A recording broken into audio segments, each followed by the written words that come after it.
पूरे देश में एक ही महिला मुख्यमंत्री, और आज हम वुमेन एम्पावरमेंट की बात करते हैं। Mamata Banerjee lady of substance हैं। ये भी देखा है हमारे कुछ मित्रों का और खासकर हमारे भारतीय जनता पार्टी के दोस्तों का।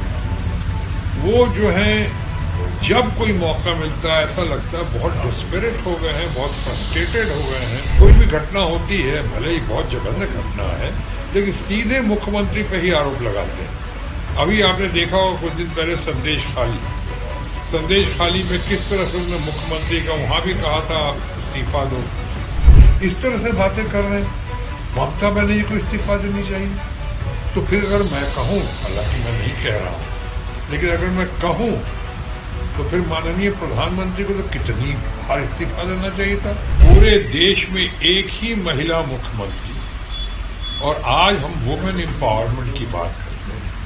Mamata Banerjee lady of substance हैं, और वो कितना स्ट्रगल करके आने सड़क से आज यहाँ पहुंची हैं। कितने उन्होंने जख्म खाए हैं, कितनी चोट मिली है उनको, कितनी तकलीफ हुई है। उसके बाद उन्होंने अपने आप को ट्राइड, टेस्टेड और सक्सेसफुल लीडर साबित कर दिया। पूरे देश को, समाज को उनके ऊपर गौरव है।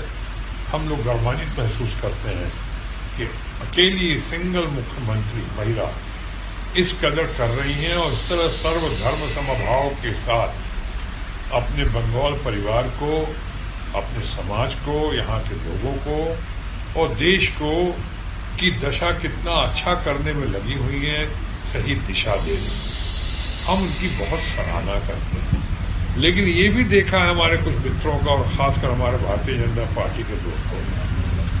वो जो है जब कोई मौका मिलता है ऐसा लगता है बहुत डिस्परेट हो गए हैं, बहुत फ्रस्ट्रेटेड हो गए हैं। वो हर बार अटैक करते हैं, और डायरेक्ट कोई भी घटना होती है, भले ही बहुत जघन्य घटना है, लेकिन सीधे मुख्यमंत्री पे ही आरोप लगाते हैं। अभी आपने देखा होगा कुछ दिन पहले संदेश खाली में किस तरह से उन्होंने मुख्यमंत्री का वहां भी कहा था इस्तीफा दो, और मुख्यमंत्री के ऊपर कैसी कैसी बातें कही, अपमान करने की कोशिश की। यहाँ तक कहा कि मुख्यमंत्री को शर्म नहीं आती है। ये बड़ी शर्मनाक बात है। और देखिए उसका लोगों ने कैसे जवाब दिया, और खासकर यहाँ का सेक्रेटरी जनरल बहुत बढ़िया यूथ आइकॉनिक डैशिंग लीडर है यहाँ का, अभिषेक बनर्जी।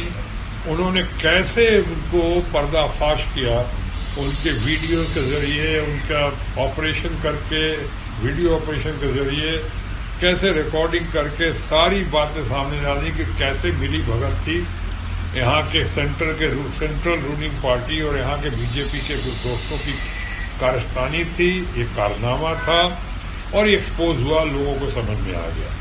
यहाँ भी इस तरह की बात करना, अगर कुछ त्रुटियां हुई हैं तो उसकी इंक्वायरी हो रही है।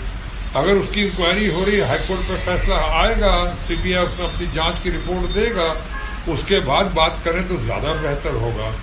अभी जिस तरह से वो लोग कर रहे हैं, धरना प्रदर्शन करना उनका अधिकार है, जनता का भी अधिकार है, उसमें उनको शिकायत नहीं करेंगे। लेकिन जिस तरह से कहा जा रहा है, ऐसा लग रहा है कि होश कहीं खो गया, सिर्फ जोश को सामने लेके लाया जा रहा है। इस तरह से बातें कर रहे हैं। ममता बनर्जी को इस्तीफा देनी चाहिए।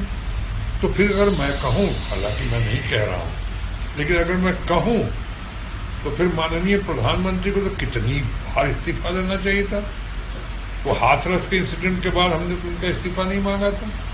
वो कठुआ का जो किस्सा हुआ था इतना दर्दनाक, उसके लिए तो हमने नहीं मांगा था माननीय प्रधानमंत्री से इस्तीफा।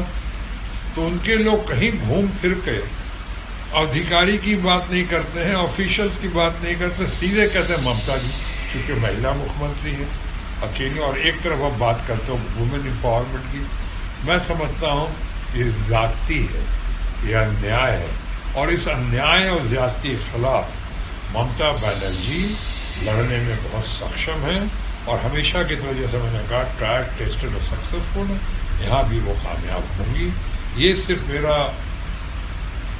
मेरा विश्वास ही नहीं है, बल्कि मेरा संकल्प भी है, और साथ ही साथ मेरी प्रार्थना।